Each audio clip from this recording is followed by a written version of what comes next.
menyebut dengan istilah cigarette investing.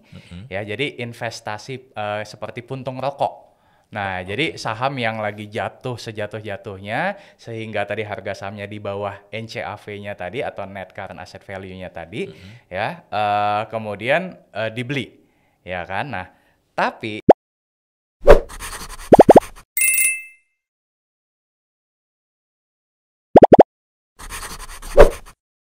Halo Sobat Kisi, ketemu lagi di acara Kisi Talk, ngobrol-ngobrol soal saham, soal pasar modal, soal investasi. Dan hari ini kita kedatangan tamu istimewa lagi. Biasa, selalu tamu istimewa untuk Kisi Talk. Hari ini kita kedatangan seorang pengajar, seorang penulis, dan pastinya seorang investor. Yang unik adalah investornya bukan hanya investor, tapi value investor. Rifan Kurniawan. halo Pak Niki, Apa kabar? kabar baik Pak, gimana kabar juga Pak? Kabar selalu baik. Oke, biar Afdol, saya panggilnya Rifan aja ya. Boleh Pak? Ada inisialnya RK, jadi RK atau Rifan, tapi saya panggil Rifan aja. Oke, Rifan mungkin mau memperkenalkan sedikit dulu. Tadi saya udah kasih, cuman sedikit banget, tapi mungkin Rifan akan lebih afdol yang akan memperkenalkan diri dulu. Silakan. Thank you Pak. Halo Sobat Kisi semuanya, perkenalkan nama saya Rifan Kurniawan.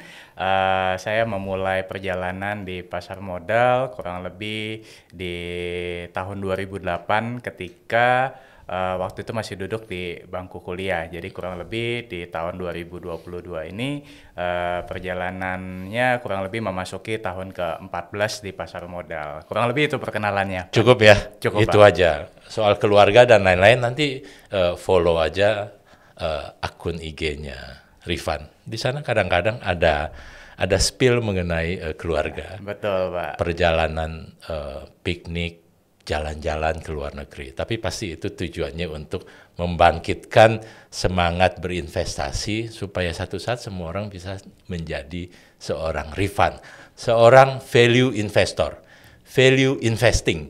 Saya akan memulai dari topik itu dulu. Apa sih sebenarnya yang dimaksud dengan value investing itu, Rifan? Ya, jadi sesuai dengan namanya Pak Niki, Oke. value investing. Ya. Dimana kalau kita tahu investing itu kan kita berinvestasi, Ya. sementara value adalah nilai. Jadi value investing sederhananya adalah kita berinvestasi dengan melihat nilai sebuah perusahaan. Oke. Ya, jadi kalau misalkan di pasar modal, Sobat Kisi mungkin ada yang udah tahu, tapi mungkin ada yang masih awam. Di mana pendekatan di dalam pasar modal biasanya ada yang jangka pendek, ada yang jangka panjang. Nah, kalau value investing lebih kiblatnya adalah ke arah jangka panjang. Nah, tapi kalau investasi jangka panjang pun juga ada beberapa pendekatan, Pak Niki. Oke. Ada value investing, ada growth investing, ada dividend investing. Nah, kalau saya pribadi, saya lebih ke arah value investing. Jadi melihat sebuah perusahaan berdasarkan nilainya. Nah, jadi mana nih saham yang menarik untuk diinvestasikan adalah saham yang ketika saat ini harga sahamnya berada di bawah nilai intrinsiknya. Mungkin bahasanya yang lebih sederhana adalah cari saham yang terdiskon, Pak Niki. Oke, saham yang terdiskon. Jadi saya baru dengar juga nih, bahwa investasi jangka panjang, investing tadi, tidak hanya satu, tapi ada 3 tadi disebutkan. Value investing, kemudian yang tadi growth investing, dan yang terakhir dividend investing. Hari ini kita bicara mengenai value investing. Nanti kapan-kapan kita akan ngobrol soal growth investing dan dividend investing. Ya. Oke, mungkin tadi sudah digambarkan sedikit, tapi tadi Rifan memperkenalkan diri memulai berinvestasi di tahun 2008 pada saat sempat krisis saat itu. Sempat krisis, betul. Subprime. Betul. Ya, krisis import dari Amerika ke seluruh dunia global, dan waktu itu kita terdampak juga. Betul. Oke, 2008 apa yang memicu seorang Rifan mulai berinvestasi? Atau perjalanan, apakah pada saat itu langsung menjadi seorang value investor, atau ada lika-liku, ada riwayat perjalanan sampai akhirnya sekarang menjadi seorang value investor itu? Ya, jadi waktu tahun 2008 ketika itu saya di bangku kuliah, Pak Niki. Masih kuliah? Masih kuliah waktu itu. Sama. Masih kuliah. Saya juga masih kuliah. Oke. Nah, waktu itu kebetulan Pak Niki di kampus saya ambil waktu itu di jurusan marketing pemasaran. Nah, Oke. jadi kayaknya nggak relate juga nih dengan saham. Nah, tapi beruntungnya saya, Pak Niki, circle pertemanan saya itu ternyata banyak teman-teman yang ambil jurusan finance, Pak. Oke. Nah, saya sendiri sebenarnya punya interest ke finance, tapi males ambil ujiannya. Nah, jadi saya banyak teman-teman di industri finance, Iya. ya kan. Nah, kemudian dari situ teman-teman yang ambil kelas finance mengajak saya, Van, ayo kita buka akun saham yuk. Waktu itu bahkan belum paham. 2008 ya? 2008 Oke. ya kan, apa itu saham segala Iya. macam ya kan. Nah, jadi waktu itu akhirnya saya memutuskan, oh ya udah deh, ikut deh sama teman-teman ini kan. Kita buka akun saham dan kemudian waktu itu sedikit banyak tahu tentang lagi subprime mortgage segala macam ya kan. Iya. Nah, jadi waktu itu ya hanya sekedar buka ya kan, kemudian juga ikut teman Iya. ya sambil berjalan Pak, berjalannya waktu belajar. Waktu itu Nah, buka berapa duit ya? Setoran waktu itu awal. 25 juta. Wih, 25 juta, Pak. 2008 masih 25 juta. Masih 25 juta Waduh, waktu itu. luar biasa. Padahal sekarang Udah 100.000 juga 100.000, bisa. jadi- Iya kan? tapi pasti refund duitnya banyak. Bisa buka 25 juta. Oke, lanjut. Nah, terus? Nah, waktu itu apakah langsung jadi value investor? Enggak, Pak. Ya. Jadi waktu itu awalnya mulai dari trading. Nah, jadi waktu tahun 2008 mungkin Pak Niki juga mungkin setuju Pak bahwa kalau di tahun 2008 kalau kita mau cari analisa tentang fundamental, literasi tentang fundamental Iya. itu agak sulit waktu Betul. itu. Nah, jadi sumber pembelajaran waktu itu adalah dari circle teman-teman, dari sekuritas juga, ya kan? Dan jadi waktu itu lebih banyak ke trading, jadi lebih banyak belajar tentang support, resistance, Ya. ya kan? Kurang lebih hampir 2 tahun lah awalnya sebagai trader, Pak. Trader. Cuan? Cuan? Betul. Cuan, karena kan waktu tahun 2009 Oh, pas naik. Nah, pas 2008 turun Turun banyak, banyak. hampir 50% kalau nggak salah. Betul. Tapi habis itu recover hampir 100%. bener. Oh, Ya, cuan. Cuan, Oke. ya kan? Nah, Ya karena udah cuan, kenapa beralih profesi? Nah, ini yang Oke. menarik, Pak. Udah cuan dong, Iya. ya kan? Udah ngerasa jago, Pak. Oke. Wah, ternyata gampang ya di pasar saham ya. Nyari duit gampang. Ya, nyari duit gampang ya.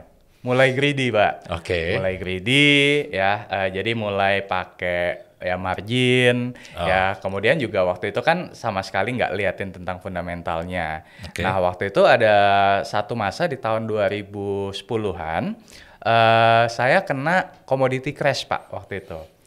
Nah, jadi kan 2010 kan 2000 sampai 2010 itu kan masa-masa komoditi super cycle. Oke. Ya kan, tapi waktu itu belum paham tuh. Iya, iya. Ya kan. Nah, ternyata pas tahun 2010 pegang saham-saham tambang lah. Oke. Yang di tahun sebelumnya menghasilkan keuntungan yang luar biasa, Oke. tapi di tahun 2010 menghasilkan kerugian yang Luar luar biasa. biasa juga, Iya. ya kan. Nah, terus saya bertanya gitu. Ini kenapa ya? Maksudnya keuntungan yang tadi didapatkan akhirnya ibaratnya tuh tersapu, Pak. Oke. Nah, terus saya sempat yang kayak ya kesel iya, sedih iya, depresi juga iya, Oke. ya kan. Jadi Iya. kayak nanya gitu, ini kenapa ya? Kok apa yang salah Iya, gitu kan? iya. Oh, ternyata memang karena commodity crash itu saya nggak liatin dari sisi fundamentalnya, nggak tahu tuh Pak, harga coal ternyata mulai turun, nggak tahu. Ya Iya. kan, nggak tahu juga saham yang waktu itu saya beli sebenarnya bagus atau enggak, Oke. ya kan. Dan akhirnya singkat cerita saya sempat kayak vakum, Pak, sempat vakum ya beberapa bulan. Oh. Dan kemudian untuk memulihkan psikologis dulu, Pak Waduh, Niki. kalau istilah sekarang kena mental. Kena mental, Gitu ya. Betul. Sempat beberapa bulan menyepi. maksudnya ya tetap waktu itu kerja Tetap ada juga, di kota. tetap ada di kota, nggak yang sampai ke Ke pulau gunung gitu, enggak. Oke. Cuman kayak yaudah nggak melakukan aktivitas apapun Pak di Oke. market Iya, gitu iya, kan. iya.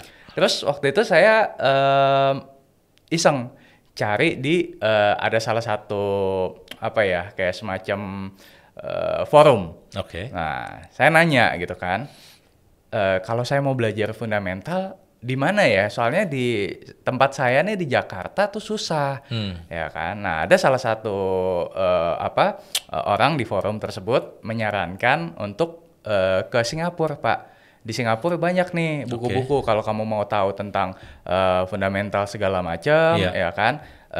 You should go to Singapura. Oh, oke, gitu. Jadi akhirnya waktu itu saya berangkat ke Singapura bukan buat jalan-jalan, Pak, tapi buat nyari buku. Buat nyari buku. Oke. Nah, saya tanya waktu itu, ya di mana? Nah, saya ingat banget nama lokasinya itu di Bras Basah Kompleks. Bras Basah Kompleks. Bras Basah Kompleks. Masih ada sekarang? Masih ada, toko Pak. bukunya? Toko bukunya masih ada. Jadi itu satu kawasan sebenarnya, Pak. Ada beberapa toko buku. Nah, mungkin kalau di Jakarta teman-teman Pasar Senen lah. Pasar Senen, Kuitang. Kuitang. Yes. Oh gitu. Mirip. Tapi bukunya buku baru. Bukunya bekas juga ada. Ada buku baru, ada buku bekas, tapi buku bekasnya bagus, Pak. Oh, oke. Jadi layak lah, bukan yang udah kucel banget gitu ya. Jadi ya paling mahalnya di ongkos pesawat aja. Tapi waktu itu masih murah. Dan kursnya juga masih murah. Iya. Oke, nah, terus udah gitu akhirnya belilah buku-buku ya kan. Kemudian sampai saya karena seneng gitu ya, wah akhirnya dapat juga nih buku ya kan. Beli buku banyak terus sampai saya bingung gitu. Ini pulangnya gimana ya? Soalnya saya perginya backpacker aja. Nah, begitu bawa banyak buku. Berapa banyak buku yang diborong? Sekitar 20-an buku. 20 buku. 20 buku. Murah, Pak. Soalnya kalau yang second book itu bisa cuma $10. $10 kira-kira 100.000.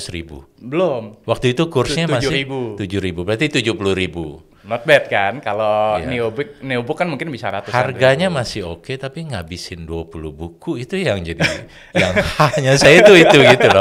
Oke.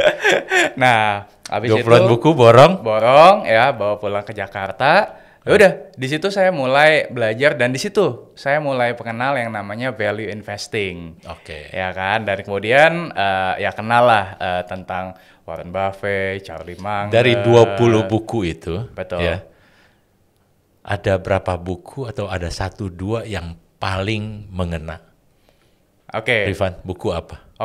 Pasti ada lah ya. Ada. Atau 20-20 enggak lah. Mestinya ada 1-2 yang bikin trigger untuk akhirnya bertobat. Enggak bertobat lah. Artinya kembali untuk masuk ke pasar gitu kan ya. Benar. Buku apa boleh rekomen? Jadi ada buku The Warren Buffett Way. The Warren Buffett Way. Ya, The Warren Buffett Way itu saya lupa sekarang nama pengarangnya siapa, tapi teman-teman nanti bisa googling aja The Warren Buffett Way. Sama ada satu buku judulnya adalah 42 Rules of Sensible Investing. 42 Rules of Sensible Investing. Ya. Catat itu. Ya. Siap. Jadi itu bukunya sebenarnya sederhana, Pak. Bukunya sederhana, mengajarkan tentang pola pikirnya dulu. Mengajarkan tentang mindsetnya dulu. Dan entah kenapa ketika baca buku tersebut, saya ngeklik.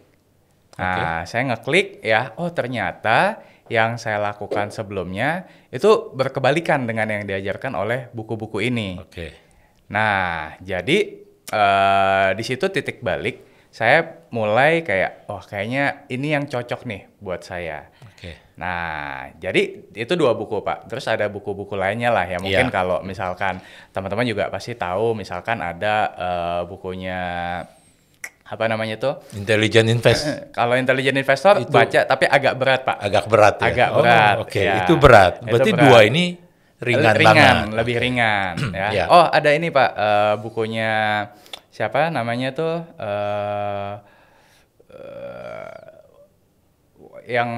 Kok tiba-tiba jadi lupa. Bentar. Saking banyaknya, ada 20-an buku, ya lupa lah.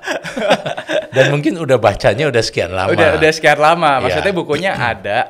Ini ada satu buku, Pak, bukunya Peter Lynch. Peter Lynch ya, One Up to Wall Street. Ya, itu buku trademarknya Peter Lynch ya? Buku trademarknya Peter Lynch ya kan. Oke. Ada yang Beating the Street juga, tapi saya lebih suka yang One Up to Wall Street. Oke. Nah, jadi di buku One Up to Wall Street itu juga menarik buat saya, Pak, karena di buku tersebut ya dia bilang kan saham itu dikategorikan ada 6. Iya. Ya kan, ada stalwarts, ada slow grower, ada fast grower, ada cyclical, asset Iya. play, ya Oke. kan. Dan kemudian pas saya pelajari lagi untuk market Indonesia, kok kayaknya cocok nih.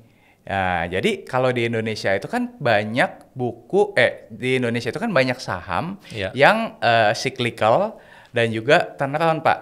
Oke. Ya kan, saya bilang, wah ini cocok juga nih untuk diterapin di Indonesia. Iya, iya. Nah, jadi dari situlah Pak, saya mulai mengaplikasikan ilmu-ilmu tentang value investing dari beberapa buku yang Oke. saya baca. Yang baca itu Iya. ya. Ada di tahun berapa itu mulai kembali setelah membaca buku itu? 2010 pertengahan lah. Oh, jadi nggak lama lah ya? Nggak lama. Setelah beberapa bulan Betul. menyepi, terus terbang ke Singapura, borong buku, habis itu kembali ke pasar. Betul. Dengan pola pikir yang berbeda. Dengan pola pikir yang berbeda. Oke, menjadi seorang value investor. Tapi itu pun nggak langsung, Pak. Jadi biasalah kalau untuk dari trader Iya. menjadi value investor tuh pasti habit yang lama masih ke bawah, Pak. Oke. Ya kan? Jadi kayak masih buka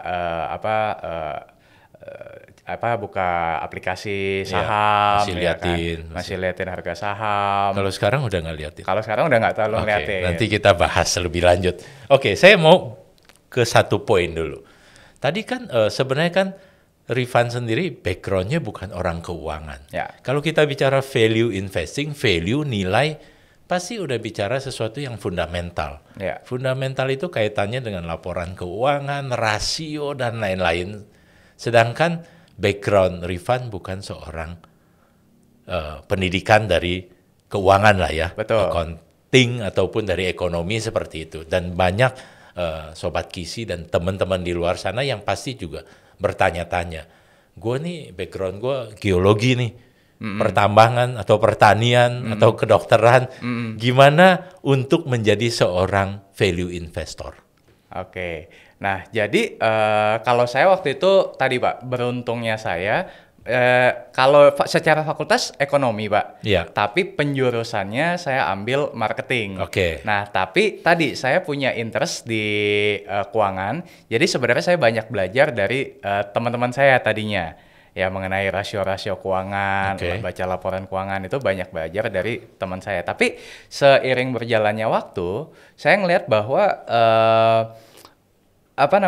sumber pembelajaran yang paling utama, Iya. kalau menurut saya bukan dari bangku kuliah tadi, Pak. Oke. Tapi dari buku-buku, dari market itu sendiri yang banyak mengajarkan saya soal keuangan itu, Pak. Nah, jadi balik ke pertanyaannya Pak Niki tadi, gimana nih kalau misalkan ada Sobat Kisi yang saat ini latar belakangnya bukan ekonomi, keuangan. bukan Iya. keuangan. Yang pasti jangan kecil hati dulu, Iya. karena sekarang sumber pembelajaran itu udah jauh lebih banyak tersedia di pasar. Iya. Ya bisa teman-teman mungkin dari buku-buku, kemudian dari workshop atau pelatihan-pelatihan, kemudian mungkin dari media sosial juga ada beberapa yang dasar-dasar pun Iya. ada.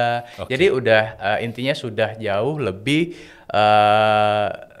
udah jauh lebih tersedia lah. Tersedia, terbuka gitu ya. Terbuka. Jadi kuliah tetap kuliah, jangan habis ini nggak berhenti kuliah gara-gara denger Kisi Talk ini. Kuliah tetap kuliah. Benar. Di bidang apapun. Di bidang apapun.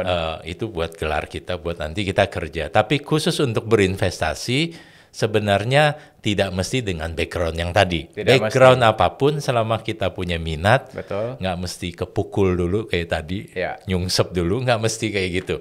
Nggak mesti bayar uang sekolah. Saya kadang-kadang suka mengatakan, mestinya seorang investor itu kan kadang-kadang kan di luar suka bilang, harus bayar uang sekolah dulu. Uang Ya. sekolah seolah-olah rugi. Kita belajarnya dari kesalahan orang lain. Itu yang lebih bijak dan lebih untung pastinya. Ya, Betul. biarkan Rifan Kurniawan yang pernah jatuh bangun seperti itu, kita belajar termasuk dari bukunya. Di bukunya disebutkan kan, Kenapa, Pak? Di bukunya. Oh, teman-teman, Rifan Kurniawan adalah seorang penulis buku multi bagger. Iya, betul, Pak. Ada ceritanya di situ. Ada ceritanya juga, Pak. Oke, jadi kalau mau tahu detailnya nanti baca bukunya lah ya. Betul. Beli bukunya gitu. Promosi buku ini. Oke, saya mau lanjut ke poin value investing lagi. Iya, Pak. Apa yang dilihat dari value investing? Dari Rasio apa, fundamental apa? Tadi kan, saya sudah pede karena saya dari background pertanian, jadi katanya Rifan nggak apa-apa, tetap harus bisa dan harus lakukan. Betul. Nah, seorang value investing itu apa sih yang jadi concern utamanya? Dalam hal angka-angka, dalam hal laporan keuangan, fundamental, rasio, atau apapun. Van. Oke, thank you, Pak. Jadi kalau kita bicara value investing ya, sebenarnya mungkin saya perlu kasih gambaran dulu nih, Pak. Harus. Ya, jadi mungkin kalau teman-teman dengar kata value investing untuk investor A dan investor B bisa jadi akan berbeda sudut pandangnya. Nah, jadi ini singkat cerita, kalau misalkan the purest form of value investing itu adalah yang dikembangkan atau diperkenalkan oleh Benjamin Graham. Oke. Ya kan? Nah, jadi Benjamin Graham ini menganut value investing dengan fokusnya adalah melihat di balance sheet-nya, Pak. Ya, jadi kalau di bukunya kan juga dituliskan bahwa kita mencari satu saham yang di bawah NCAV-nya, di bawah net current asset value-nya, Pak. Ya kan? Nah, jadi kalau misalkan harga sahamnya di bawah NCAV-nya itu saham terdiskon. Nah, terus kemudian pemahaman mengenai value investing ini kan Warren Buffett juga belajar dari Benjamin Graham, ya kan. Tapi kemudian abis itu Warren Buffett ketemu dengan Philip Fisher, kemudian juga Charlie Munger, ya kan. Dan kemudian mulai ada semacam transformasi lah, Pak. Ya kan, jadi bukan hanya melihat dari sisi balance sheet-nya saja, tapi melihat juga dari profitabilitas perusahaan. Dari PNL-nya. Dari PNL-nya. Jadi balance sheet itu neraca, teman-teman. Kalau PNL itu adalah laporan laba rugi. Betul. Jadi dilihat dua itu. Dilihat itu dua laporan yang pasti selalu dikeluarkan oleh perusahaan. Betul. Betul. Nah, cuman yang membedakan adalah titik beratnya, Pak. Kalau yang tadi yang Benjamin Graham banyak yang menyebut dengan istilah cigar butt investing, ya, jadi investasi seperti puntung rokok. Nah, jadi saham yang lagi jatuh sejatuh-jatuhnya sehingga tadi harga sahamnya di bawah NCAV-nya tadi atau net current asset value-nya tadi, kemudian dibeli, ya kan? Nah, tapi seiring berjalannya waktu tadi pendekatan yang the purest form ini agak sulit, Pak, karena waktu itu Benjamin Graham kan mengalami yang namanya The Great Depression 1929. Ya, sementara kan kalau di market Indonesia ya resesi aja mungkin baru 3 kali ya, Pak ya. Ya kan, jadi agak sulit. Nah, jadi kalau saya pribadi, Pak, bukan yang memperhatikan atau menitik beratkan ke balance sheet tadi harus di bawah NCAV, enggak, tapi saya mencari perusahaan-perusahaan yang tetap bertumbuh tapi dihargai di bawah nilai intrinsiknya. Nah, ini kadang yang banyak teman-teman yang salah kaprah, Pak. Oh, value investing cari saham yang semurah mungkin. Padahal enggak 100% tepat pernyataan tersebut. Nah, kalau saya gini, lebih baik saya membeli saham yang mungkin kalau kita pakai istilah price to earning ratio, ya Sobat Kisi di sini mungkin juga udah familiar ya. Let's say misalkan saya ambil yang PE-nya let's say 12 kali atau 13 kali, ya kan. Tapi saya lihat perusahaan tersebut tetap bertumbuh. Ya, jadi tetap ada growth story-nya juga. Ketimbang cari saham misalkan yang price to earning ratio-nya katakanlah 6 kali atau 7 kali di bawah 10 tapi tidak bertumbuh. Nah, menurut pengalaman saya sampai sejauh ini, Pak Niki, market lebih menghargai tadi yang perusahaan yang valuasinya reasonable tapi ada katalis positifnya baik secara angka maupun secara di luar angka. Jadi kalau secara angka kan di dalam laporan keuangannya. Iya. Ya kan kita lihat nih misalkan 5 tahun terakhir perusahaan ini bertumbuh. Atau kalaupun dia labanya naik turun tapi ada katalis positif misalkan di 2022 ini atau di 2023 nih akan meningkat karena apa. Nah, jadi itu sih Pak yang saya coba cari gitu. Jadi nggak hanya melulu soal angka atau di dalam laporan keuangan, tapi juga apa nih kualitatif aspek yang bisa membuat perusahaan bertumbuh ke depan. Tadi ada satu kata intrinsik, nilai intrinsik. Untuk Rifan, nilai intrinsik yang dimaksud itu adalah tadi price earning ratio. Ada rasio-rasio apa aja yang menjadi dasar untuk menilai intrinsik itu? Nah yang paling umum dilakukan misalnya. Yang paling umum ya Pak ya. Jadi kalau kita bicara soal nilai intrinsik sebenarnya beda dengan price to earning ratio tadi Pak. Nah jadi kalau kita bicara price to earning ratio, price to book value, enterprise value per EBITDA, price to cash flow ratio itu adalah relative valuation. Jadi untuk menilai apakah saat ini harganya sudah cukup murah atau belum, tapi belum mencerminkan nilai intrinsik perusahaan tersebut, Pak Niki. Nah, bagaimana cara kita mencari tahu nilai intrinsiknya tadi adalah dengan memforecast kinerja perusahaan. Nah, jadi bedanya di sini adalah kalau price to earning ratio, price to book value, fokusnya adalah ke current saat ini. Jadi kita kalau untuk menilai intrinsik tadi, kita forecast untuk ke depan. Betul. Berapa tahun? 5 tahun saya biasanya. 5 tahun ke depan dan otomatis kita harus hitung sendiri. Betul. Jadi teman-teman, ya seorang investor mau tidak mau harus lakukan itu. Betul. Nggak bisa hanya melihat PER atau PBV yang sekarang ada di mana-mana. Gampang di apps, di googling kita bisa cari. Tahu mengenai PER PBV daripada si perusahaan, emiten.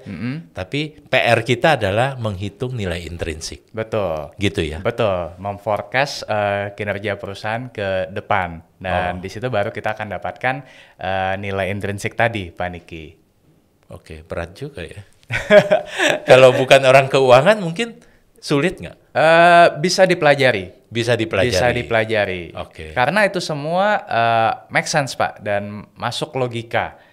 Sesederhana misalkan nih kalau saya biasanya ada 6 metode Pak. Cuman ya yang paling umum deh ya. Misalkan kita lihat berapa laba yang dihasilkan perusahaan saat ini, ya kan? Kemudian kita pakai asumsi Pak. Kira-kira perusahaan akan bertumbuh berapa persen ke depannya, ya kan? Misalkan nih, tapi saya nggak tahu berapa persen pertumbuhan perusahaan ke depan. Kita bisa pakai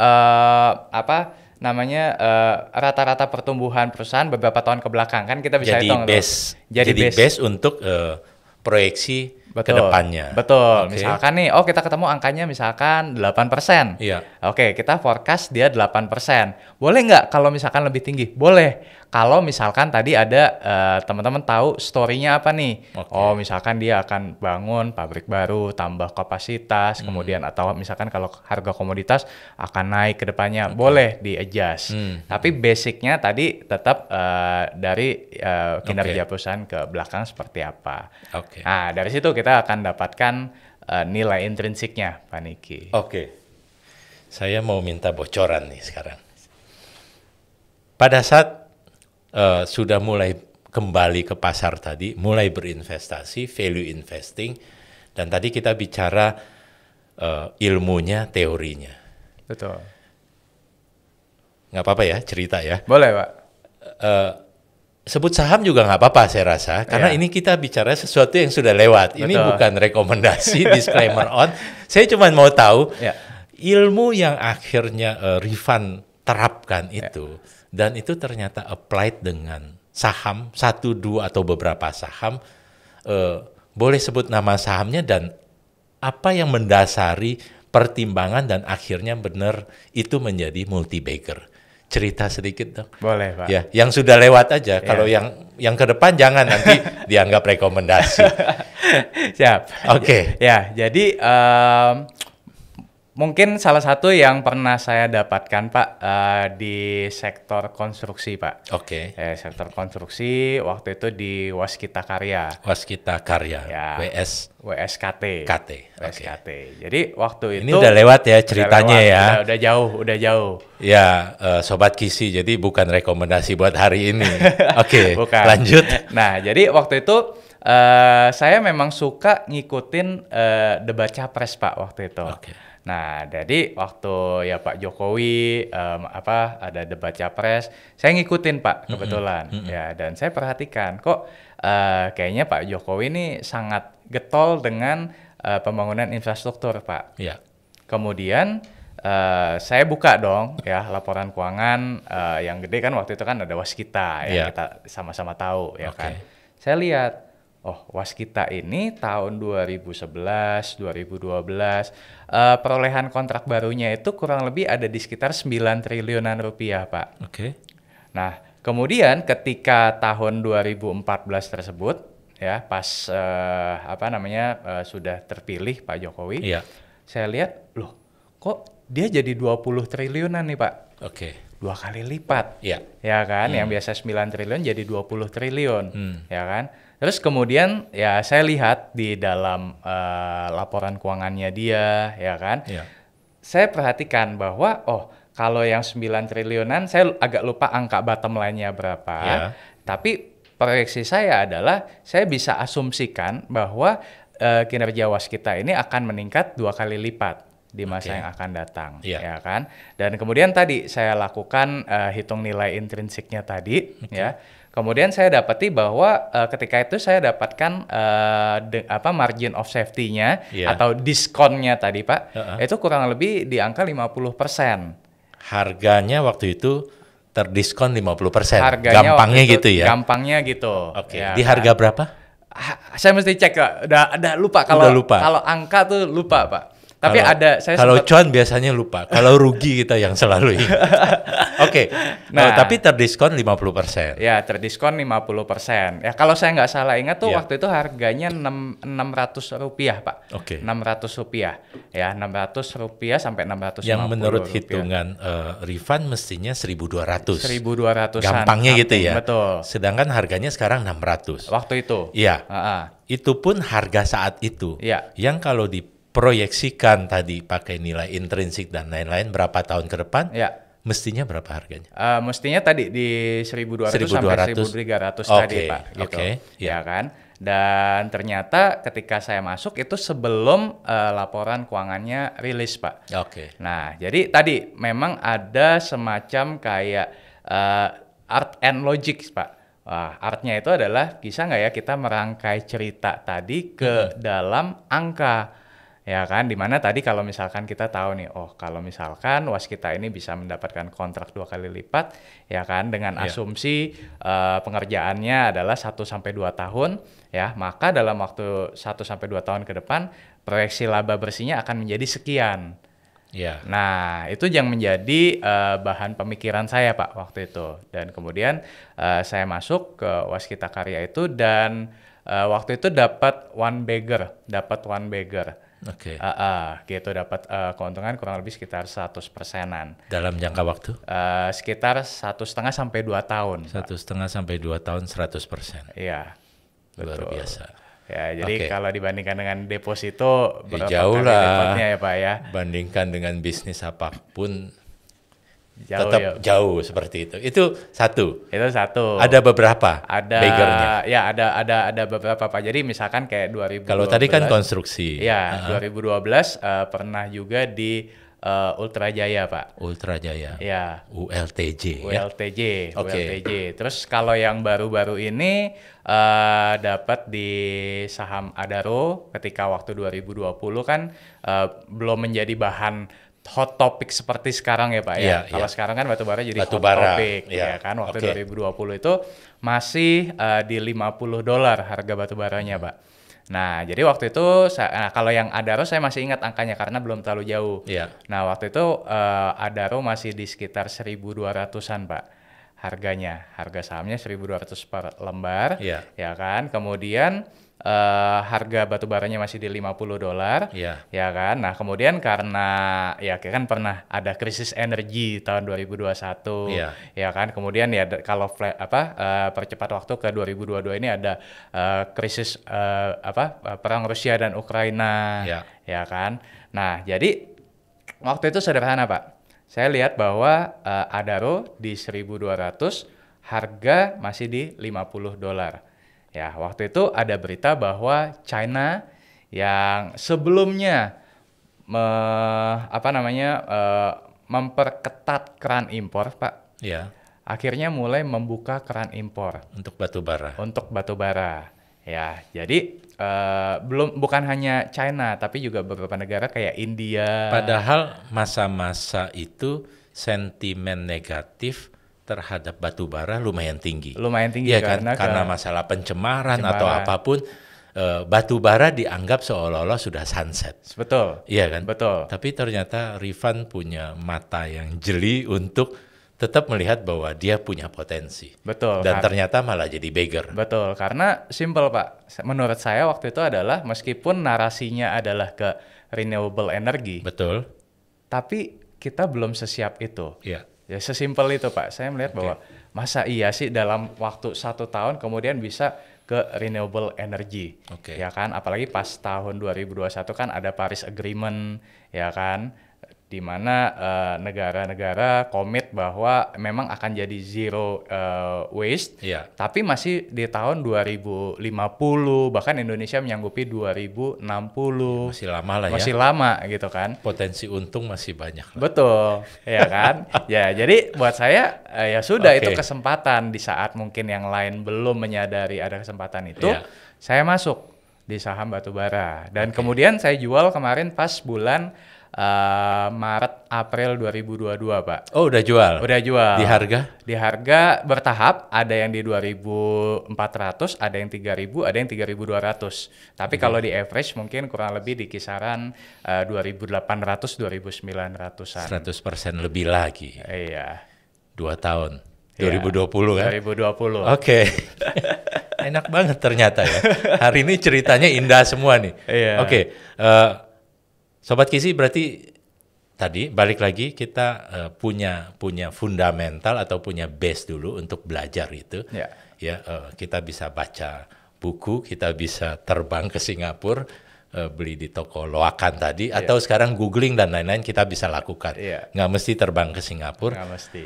Punya base seperti itu, tapi kelanjutannya tidak cukup dengan itu. Kita butuh untuk punya kejelian, rajin untuk bikin proyeksi seperti itu, mengikuti berita dan lain-lain. Sektor apapun, nggak mesti tadi kan ada sektor infrastruktur, ternyata Ultra Jaya kan consumer good. Consumer goods. Kemudian tadi Adaro pertambangan, semua sektor selalu menyimpan potensi multi bagger. Betul. Selalu ada seperti itu. Kalau saya meyakini selalu ada, Pak. Cuman masalahnya adalah apakah kita sebagai investor tuh willing to wait atau tidak. Nah, ini PR yang berbeda nih, Pak. Oke. Ya kan, PR menghitung nilai intrinsik itu adalah satu PR tersendiri. Ya. Ya kan, tapi PR untuk bersabar, Nah, menunggu, Ya. mungkin kalau kita itu tadi ilmu bicara- pertama yang tadi kan? Betul. Mindset yang tadi kan? Mindsetnya itu, Oke. untungnya saya udah terbentuk dari buku-buku tadi, Pak. Oke. Mungkin kalau saya pola belajarnya terbalik, mungkin nggak ketemu juga, Pak, Ya. saham-saham multi-bagger. Saya mau ke sana. Iya. Saya mau ke sana. Tapi sebelum ke sana saya mau nanya, di antara multi bagger ada nggak yang ternyata tidak berhasil? Oh, yang ternyata begitu sudah berapa lama ternyata Kita tunggu, Ah, tadi sudah bikin proyeksi, intrinsik dan lain-lain sudah nggak all in lah, tapi Iya. kita mulai invest, Iya. tapi ternyata nggak menghasilkan. Oke, Ada nggak? ada. Ada. Itu nggak usah sebut sahamnya, tapi apa yang salah dengan kegagalan itu atau yang tidak jadi multi bagger itu? Ya, jadi kalau saya pelajari gini, Pak, ada beberapa faktor. Oke. Yang pertama adalah saya melihat tadi growth story itu penting. Nah, jadi ada satu emiten yang saya lihat nih harga sahamnya nih murah sekali. Tadi sama dibandingkan dengan nilai intrinsiknya itu jauh jauh terdiskon, ya kan? Cuma satu yang saya pelajari, Pak. Saya melihat bahwa perusahaan ini dalam tanda kutip ya kurang bisa menjual story dari perusahaannya. Ya, sesimpel investor relation-nya kurang aktif. Ya, jadi kurang aktif untuk menyampaikan perkembangan perusahaan ke depan akan seperti apa, ya sehingga mungkin nggak banyak investor yang melirik. Padahal ini saham bagus, Pak, ya kan? Itu satu. Ya, kemudian yang kedua adalah kalau dari sisi manajemennya, saya melihat perusahaan ini tipikal yang amat konservatif. Tadi. Ya, bahwa tetap dibutuhkan growth story tadi, Pak. Ya kan, entah itu ekspansi, entah itu perluasan pabrik lah segala macam, ya kan. Nah, cuma saya melihat ini tipikal perusahaan yang agak konservatif. Ya, gimana kita bisa taunya? Ya, lihat dari misalkan laporan arus kasnya, ya kan di bagian investing cash flow. Di situ saya lihat loh, kok nggak banyak. Padahal duitnya banyak, Pak. Duitnya banyak, tapi cash rich tapi nggak diinvestasikan. Bener, cash rich tapi nggak diinvestasikan, ya kan? Jadi pertumbuhannya tumbuh tapi ya so-so aja. Nah, itu saya udah tunggu 2 tahunan dan ternyata 2,5 tahun dan ternyata harga sahamnya relatif belum kemana-mana, Pak. Ya udah dilepas akhirnya. Udah dilepas dan ya udah akhirnya saya pindahkan alokasi dananya ke saham lain yang tadi lebih punya story-nya, Pak. Yang lebih punya story. Jadi nggak selalu wah juga. Kadang-kadang ada perusahaan yang ternyata ya mestinya tadi ya bagus. Yang penting tadi bagus dulu, ya kan? Artinya kalaupun dia tidak ekspansif dan lain-lain, mungkin dalam konteks growth-nya aja yang so-so, biasa-biasa aja. Tapi itu perusahaan bagus sebenarnya. Jadi nggak sampai perusahaan yang tenggelam atau seperti apa. Nah, kita kembali ke bicara tadi 2,5 tahun. Ada yang 2 tahun udah untung, ini 2,5 tahun katakanlah nggak untung. Kalau kita bicara value investing, balik lagi, tadi kita bicara menunggu. Ilmunya hari ini tambahnya adalah ilmu menunggu. Berapa lama kita harus menunggu? Gitu. Kalau dalam ini bicara pasti beda-beda, Pak, pengalaman tiap investor. Tapi ini saya bicara pengalaman saya pribadi. Ya, ada waktu di mana salah satu saham, ini boleh sebut nama lagi ya, Pak? Boleh lewat ya, Pak? Iya, udah lewat nggak apa-apa. Saham yang disebut bukan rekomendasi, hanya kebetulan belaka. Film-film biasa ngomong gitu. Betul. Nah, ada satu saham waktu itu sahamnya adalah PT Malindo Feedmill. MAIN, main. Ya, itu perusahaan yang bergerak di bidang poultry. Ya, nah jadi saham Malindo ini saya lihat waktu itu punya potensi karena satu sisi harga jagung bahan bakunya lagi murah waktu itu, Pak. Terus kemudian waktu itu juga harga ayam juga lagi bagus, ya kan, harga pakan juga oke. Waktu itu belum ada narasi lagi oversupply, belum, Pak. Nah, jadi itu waktu di tahun 2017-2018 ya. Nah, waktu itu saya dapat saham Profit Bagger di Malindo Feedmill itu dalam waktu 9 sampai 10 bulan. Lebih cepat lagi, Pak, daripada yang tadi saya cerita soal Waskita atau Ultra Jaya. Kenapa 9-10 bulan sudah jual? Karena harganya sudah mencapai nilai intrinsik yang saya hitung tadi. Jadi bukan artinya kalau value investing nyimpen selamanya, nggak mesti. Nggak mesti seperti itu. Once dia sudah mencapai nilai target kita lah, nilai intrinsik yang kita hitung, pada saat itu saatnya kita jual. Betul. Kadang-kadang soalnya banyak teman-teman suka bertanya kan, kapan saatnya jualan? Untung sih, kalau untung ya nice problem. Tapi kapan saatnya jualan? Nah, itu sekarang mungkin terjawab bahwa saatnya jual adalah pada saat mencapai nilai intrinsiknya tadi, Oke. Pak. Apalagi Ya. kalau saham yang kita beli itu adalah saham yang cyclical, Pak.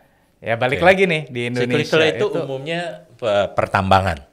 nggak hanya pertambangan, Oh, ya bisa consumer pertambangan. Kalau consumer enggak. Enggak. Nah, beda nih makanya Sobat Kisi. Oke. Kalau misalkan yang cyclical itu misalkan kayak pertambangan, CPO, poultry, Oke. pulp and paper, ya.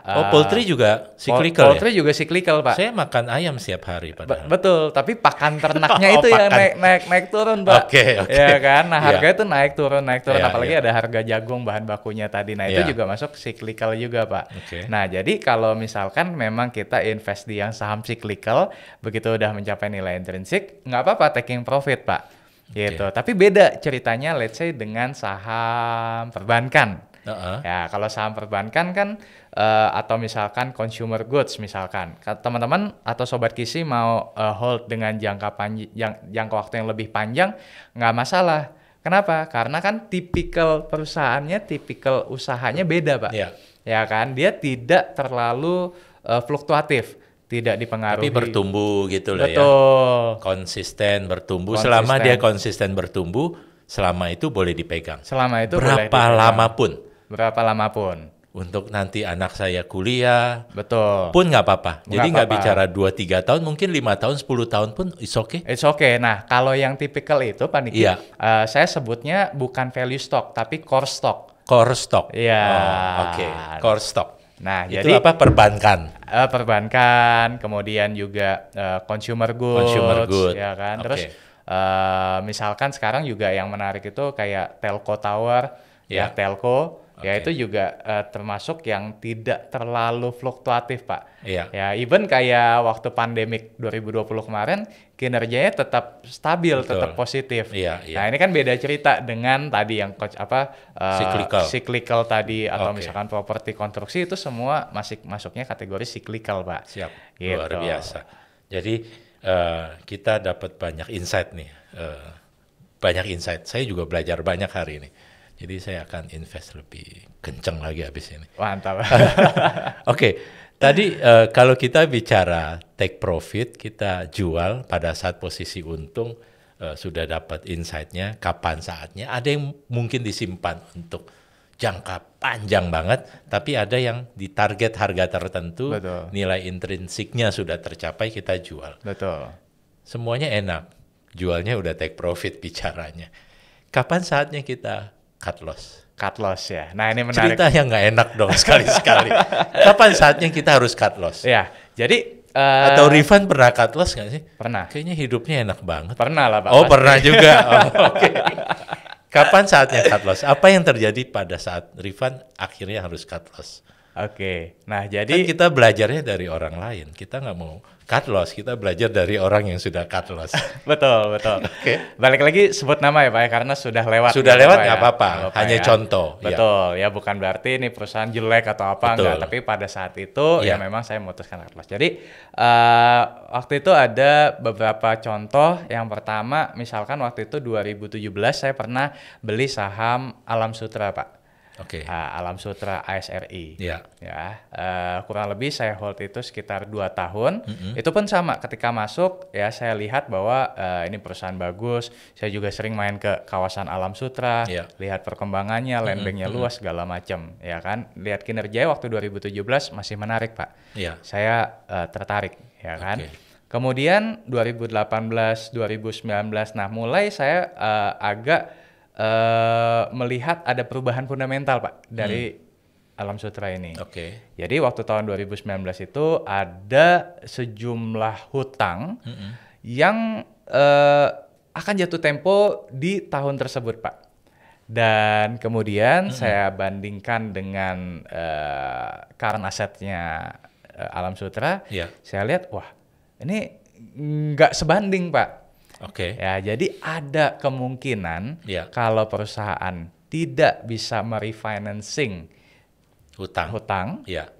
mungkin bisa jadi akan gagal bayar. Oke. Dan kalau gagal bayar kita tahu risikonya sangat besar. Ya, sentimennya pasti negatif. Sentimen pasti negatif Ya. ya, kalau harga saham pasti turun Ya. atau kalau enggak bisa suspend mungkin, Pak. Oke. Ya kan, dan saya tidak berani mengambil risiko tersebut. Oke. Jadi akhirnya waktu itu saya memutuskan untuk cut loss. Oke. Ya, kurang lebih sekitar 20% cut loss-nya. Ya, Ya, nggak lumayan juga, apa-apa. Pak, ya. Untungnya tadi 100%, cut loss cuma 20%. Tapi akhirnya Rifan menunjukkan bahwa setiap investor tetap ada plus minus. Artinya ya multi baggernya banyak. Yang penting selama multi bagger lebih banyak, Betul. persentase masih di atas 100%, sekali-kali cut loss Betul. karena salah kalkulasi, karena ternyata ekspektasi kita tidak seperti kenyataannya. Betul. Itu mah wajar dong ya. Kalau Betul. untung terus ya nanti terlalu pede malah salah kelihatan. Benar. Dan itu juga penting, Pak, untuk kita cut loss. Oh, berarti kita learn something, Pak. Justru saya suka. Oke. Berarti dari situ kan saya next time-nya Ya. saya harus lebih hati-hati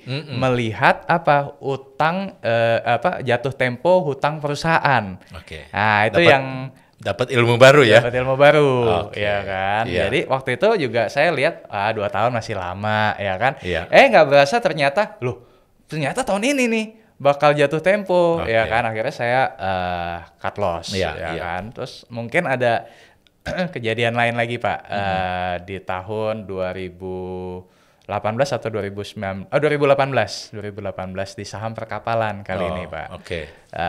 Emitennya itu Sochi Lines, SOCI, ya kan. Jadi waktu itu sama saya melihat bahwa saham perkapalan menarik nih waktu itu, Pak, ya Oke. kan. Karena kan saya lihat kayak harga sahamnya juga waktu itu terdiskon, ya kan, dihitung dengan nilai intrinsiknya segala macam. Waktu itu juga Socialnya juga baru dapat kontrak, saya lupa angkanya tapi besar, Pak, dari Pertamina, ya kan. Wah, ini menarik nih, ya kan. Nah, saya pegang. Nah, beberapa bulan setelah saya pegang, Pak, waktu itu perusahaan mengeluarkan utang obligasi. Nilainya itu $200 juta. Tapi problemnya adalah utang yang dikeluarkan itu dalam denominasi US dollar, Pak. Oke. Ya kan? Sementara pada tahun 2018 kalau misalkan kita ingat waktu itu nilai tukar rupiah kita itu lagi melemah cukup signifikan, Pak. Dari 12 ribuan ke 15 ribuan. Iya. Dan kemudian yang membuat saya bertanya lebih lanjut adalah kalau saya cek utilisasi kapalnya waktu itu masih di angka sekitar 60%-an. Artinya menurut saya nih, Pak, sebagai seorang investor kayaknya belum butuh banget nih untuk mengeluarkan hutang denominasi dolar dalam jumlah yang besar di saat rupiah lagi melemah. Oke. Ini momentumnya jelek banget saya bilang. Iya. Ya udah, akhirnya saya punya ekspektasi bahwa ini kayaknya pasti profitabilitas perusahaan pasti bakal jeblok, ya kan? Nah, jadi sebelum saya harga sahamnya udah turun, Pak, tapi belum signifikan waktu itu, baru turun sekitar 13-14% waktu itu, ya kan? Tapi akhirnya saya cut loss. Kenapa? Karena saya punya ekspektasi ini kalau turun bisa turun lebih dalam lagi, Pak. Dan ternyata betul ketika company merilis laporan keuangan tahun 2018 kuartal 1, waktu itu masih kuartal 1, Pak. Akhirnya harga sahamnya jeblok lebih dalam lagi. Ke level sempat di bawah Rp100 kalau saya nggak salah ingat. Gitu. Padahal kalau misalkan saya hold, saya denial gitu ya, Pak, ya. Itu mungkin saya bisa loss 40%, 50%. Tapi untungnya tadi saya cut loss di 13-14%, Pak. Oke. Masuk dengan perhitungan kapanpun mau take profit atau mau cut loss harus juga dengan perhitungan. Betul. Jangan dengan emosi. Kalau dengan emosi rasanya nggak akan cut loss. Betul. Iya dong. Mana egonya kan ya, enggak, atau harapannya dan lain-lain. Padahal hitung-hitungan. Betul. Jadi saya rasa kita belajar bahwa saham bukan masalah perasaan, ya kan? Saham bukan masalah perasaan. Semuanya bisa dihitung, semuanya bisa dinilai seperti itu. Termasuk pada saat kita harus take profit, kita harus jualan, atau kita harus jual rugi. Kita cut loss pun kita harus lakukan itu. Betul. Nah itu pelajarannya kita tahu bahwa saat ini begitu banyak investor baru.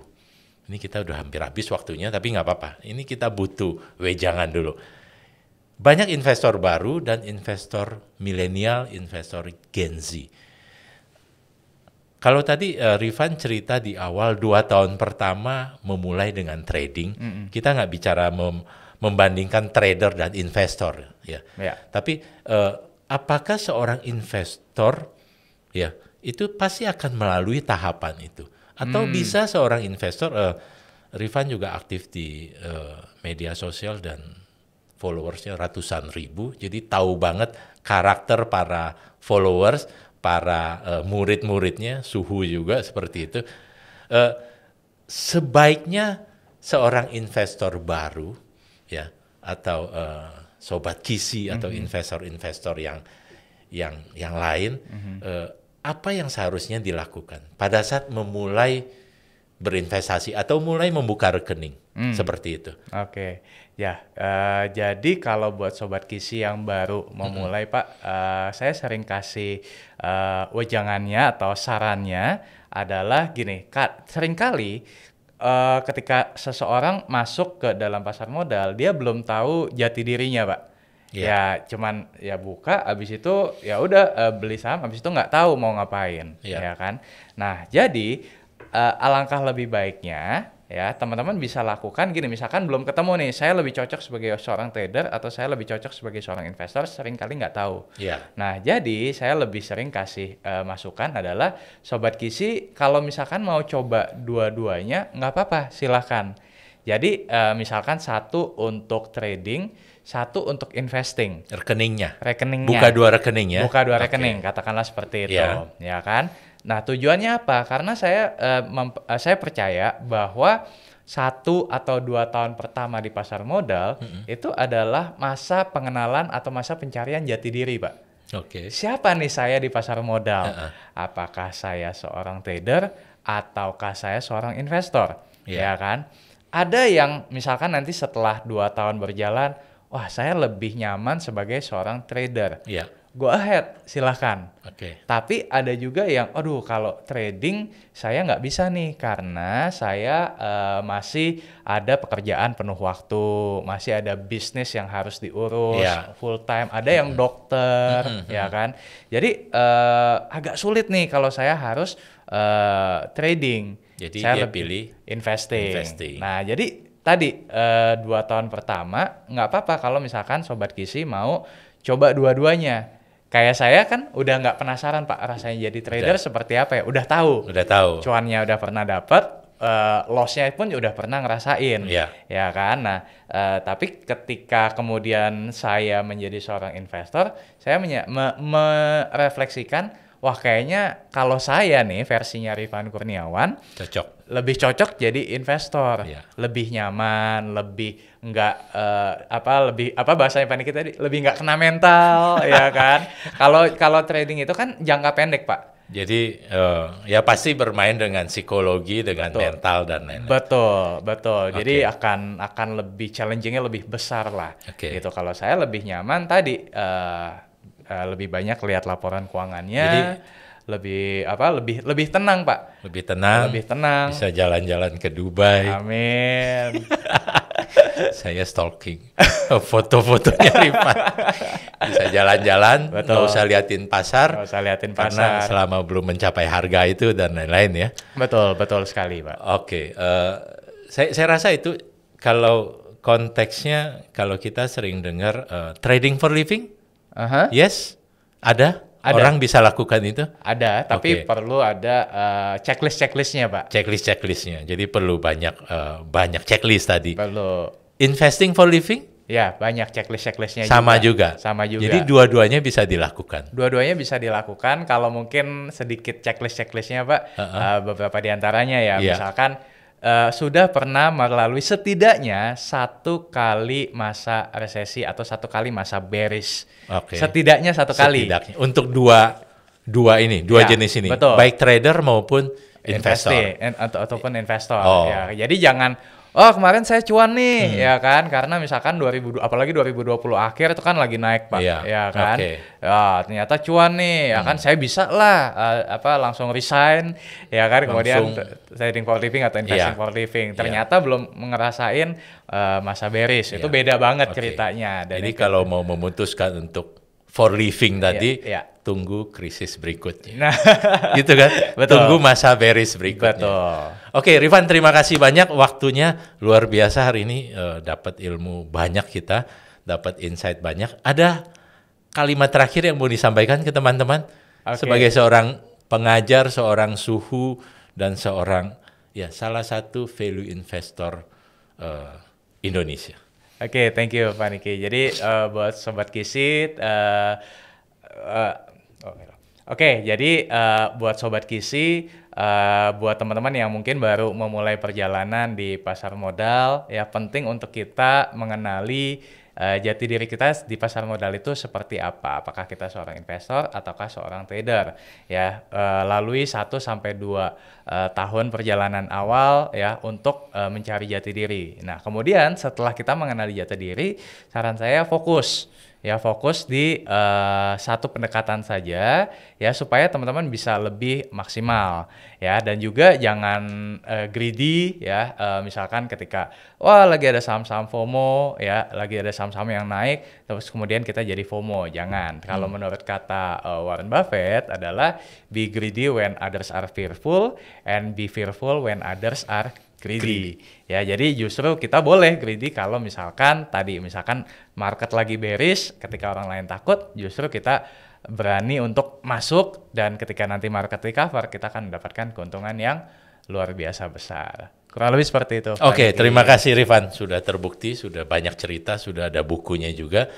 Sekali lagi terima kasih Pak Rifan untuk waktunya untuk Kisi Talk. Teman-teman, Sobat Kisi, demikian untuk episode kali ini. Kita akan ketemu lagi di episode berikutnya. Jangan lupa untuk selalu follow, like, comment, dan subscribe Kisi Talk. Bye-bye.